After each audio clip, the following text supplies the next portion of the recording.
এবং আমাদেরকে একটি দিনী শিক্ষা প্রতিষ্ঠানের সঙ্গে জড়িত করেছেন এবং সেই আশা নিয়ে আমরা এই প্রতিষ্ঠানকে বিগত 2015 থেকে চালিয়ে যাচ্ছি। আল্লাহর বিশাল দয়া এবং রহমত যে আমাদেরকে আমরা যতটা পারছি যতটা সম্ভব আমরা আমাদের এই ছোট একটা দিনী খিদমত আমাদের শিক্ষকবর্গ করে যাচ্ছেন। তবে দেখেন, শিক্ষা একটি বিশাল বড় নিয়ামত। শিক্ষা ব্যতীত আমাদের সমাজের যদি আপনি ক্যালকুলেশন করেন, আমাদের সমাজের ব্যাপারে যদি আপনি ভাবেন, যারা শিক্ষিত এবং যারা শিক্ষিত না তাদের মধ্যে কতটা পার্থক্য তারাই বুঝে, যারা শিক্ষার সঙ্গে জড়িত না তারা এটা অনুভব করতে পারে। একটু ভেবে দেখেন যে যাদের মধ্যে এলম আছে তারা আজকে কোথায়। আজকে আমাদের মাটি থেকে, আমাদের ইলামি থেকে এমনও বিশিষ্ট ওলামায়ে কেরাম, এমনও জ্ঞানী জ্ঞানী মানুষ রয়েছেন যিনারা সৌদি আরবের মাটিতে বড় বড় পদের অধীনে কাজ করছেন। এটা আমরা দেখছি। কারণটা কি? শিক্ষা। কারণটা কি বলেন তো? শিক্ষা। তো আমার বলার উদ্দেশ্য রাখেন যে শিক্ষা যে আপনি আপনার সন্তানকে দিচ্ছেন, আমরা যতটা পারছি চেষ্টা করছি, কিন্তু আমাদের মধ্যেও যদি কোনো কোতাহি থাকে, কোনো দুর্বলতা থাকে, আপনি যেহেতু অভিভাবক, আপনি যেহেতু গার্জেন, এটা আপনার দায়িত্ব যে আমার ছেলে কি শিখলো, আমার ছেলেকে যে আমি পাঠালাম স্যারের কাছে মওলানা আবুল কালাম আজাদ একাডেমিতে, তো আমার ছেলে কি নিয়ে এলো।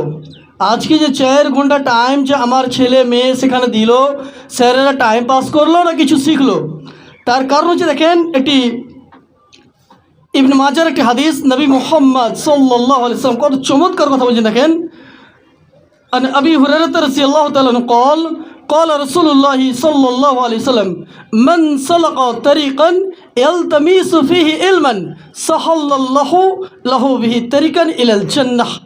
নবী মুহাম্মদ সাল্লাল্লাহু আলাইহি ওয়াসাল্লাম কত চমৎকার কথা বলছেন।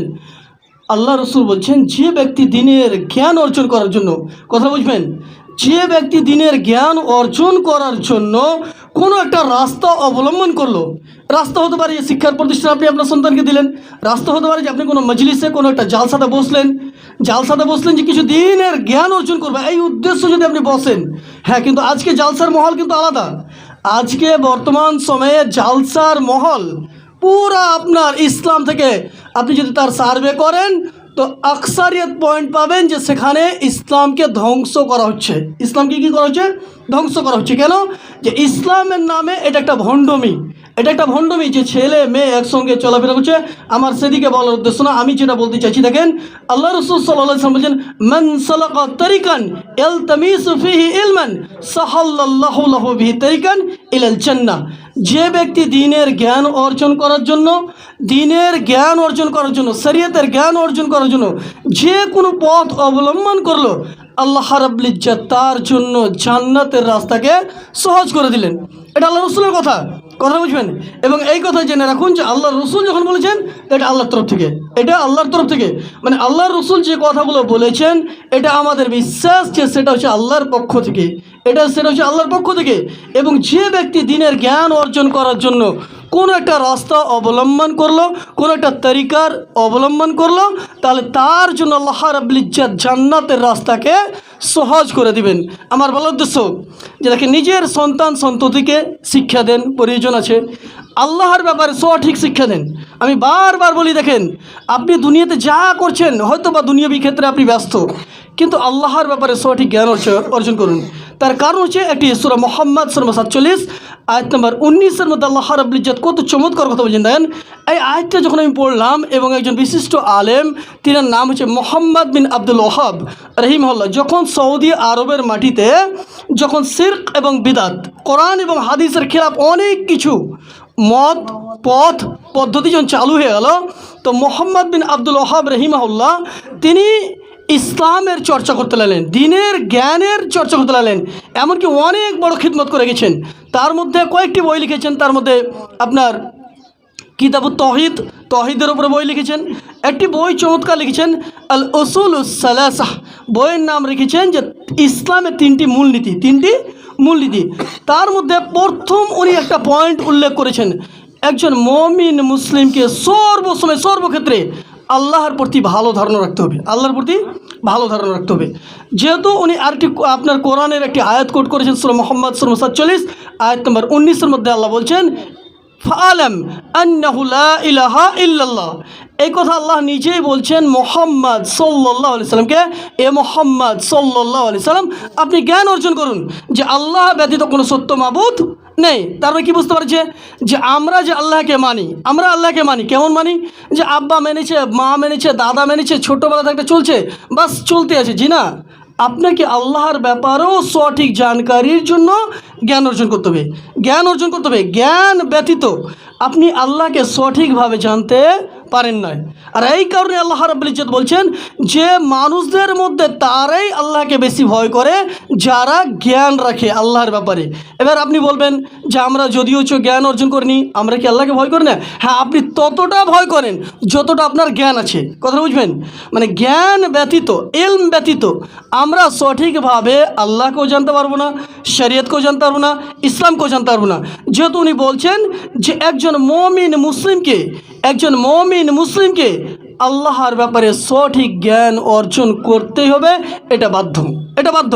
এবার কথা হচ্ছে আমাদের তো বয়স হয়ে গেছে, তো আমাদের ছেলে মেয়েদেরকে আমরা এই ভুলটা যাতে না করি যে আমি যদি জ্ঞানবিহীন আছি, আমার জ্ঞান নাই, আমার দুর্বলতা, কিন্তু আমার ছেলে মেয়ে, আমার পোতাদেরকে আর ওইভাবে রাখবো না, বরঞ্চ তাদেরকে সুশিক্ষা দেওয়ার চেষ্টা করব।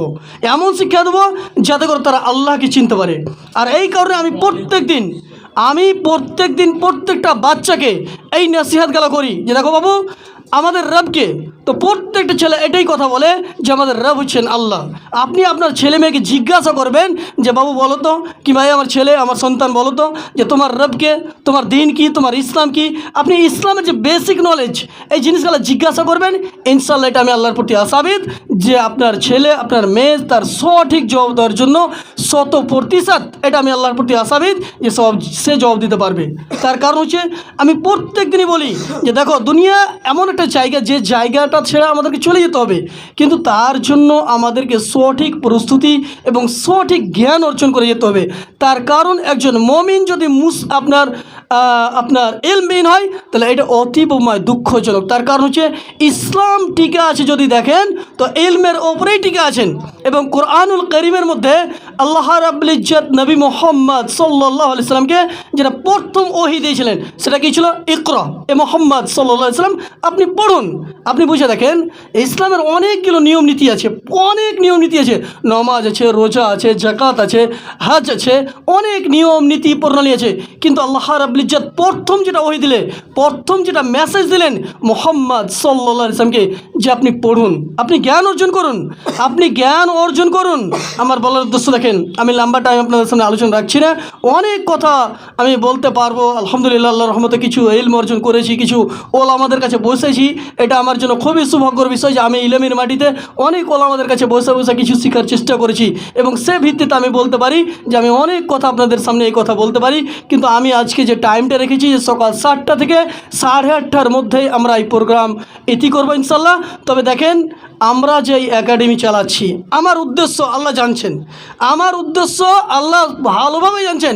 তার কারণ হচ্ছে দেখেন যে মানুষের টাকার প্রয়োজন আছে, অবশ্যই আছে, পয়সার প্রয়োজন আছে। আমাকে আমার দাদা অর্থাৎ আমার সালা এটা অফার করেছিল যে মাহবুর কত আর স্কুল চালাবে, কত আর একাডেমি করবে, চলে এসো আমার ক্যারাসারে চলে এসো, তোমাকে আমি পার্টনারে নিব। এ কথা আমাকে নিজে বলেছে যে পয়সাও লাগবে না, শুধু তুমি থাকো সাথে, তোমাকে পার্টনার হিসাবে তোমাকে আমি অংশ দিয়ে দেবো। আমি দাদাকে বললাম যে দাদা ঠিক আছে আপনি ইনকাম করছেন করুন, কিন্তু আমার এই কাজে রুচি নেই।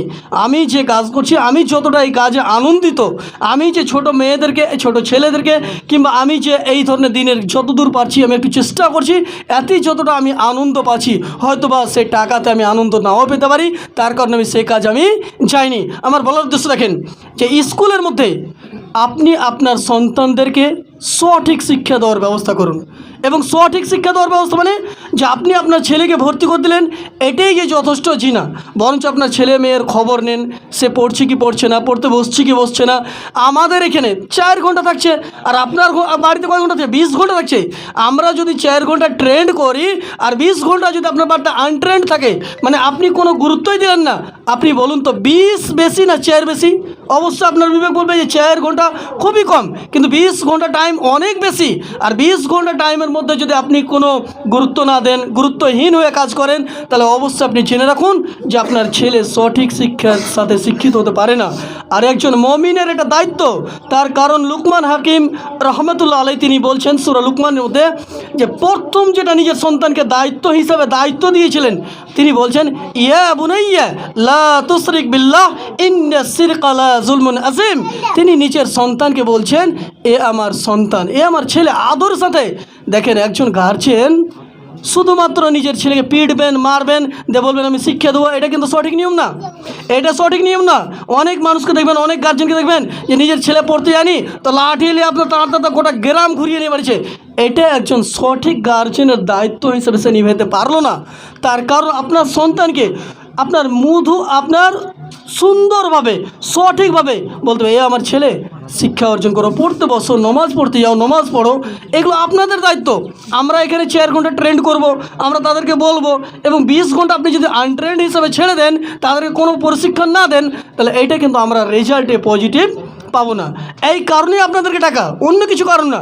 আমাদের এখানে ডাকার উদ্দেশ্য যে আমরা যে 4 ঘন্টা আমরা এখানে মেহনত করলাম, এবং আপনারা তার পরিবর্তে কি করলেন, আপনি আপনার ছেলের জন্য কি করলেন। আমাদের দায়িত্ব শুধুমাত্র 4 ঘন্টা, আর আপনার দায়িত্ব যদিও আমাদেরকে দায়িত্ব দিয়েছেন, তো আপনি যদি ভেবে দেখুন তো 20 ঘন্টা আপনার বাড়িতে সে থাকছে। আমরা প্রত্যেক দিনই বাচ্চাদের বলি যে বাবু এইভাবে ঘুমাবে, চপ্পল পরার নিয়ম, পায়খানা যাওয়ার নিয়ম, টয়লেটে যাওয়ার নিয়ম আমরা প্রত্যেক দিনই বলি। আমাদের আলেম সাহেব প্রত্যেক দিনই বলেন। কিন্তু আমরা যদি বলার পরে আপনারা এগুলোর প্রতি গুরুত্ব না দেন, তাহলে আমাদের মেহনতটা অতটা পজিটিভ আসবে না। আমার বলার উদ্দেশ্য, নিজের দায়িত্বকে বুঝুন এবং নিজের সন্তান সন্ততিদেরকে সুশিক্ষা দেওয়ার চেষ্টা করুন। আজকে আমি টাইম আর বাড়াচ্ছি না। আমি বিশেষভাবে আমার একজন শ্রদ্ধেয় স্যার ডক্টর কৌসার আলী সাহেবকে আমি আহ্বান করব, কিছু কথা আপনাদের সামনে রাখবেন। যেহেতু আমাদের এই স্কুল থেকে অনেক ছেলে মডেল স্কুলে যে চান্স পেয়েছে, অনেক ছেলেরা আমাদের প্রমাণ আছে, কিন্তু আমরা দেখাবটি কোনো জিনিস করতে চাই না।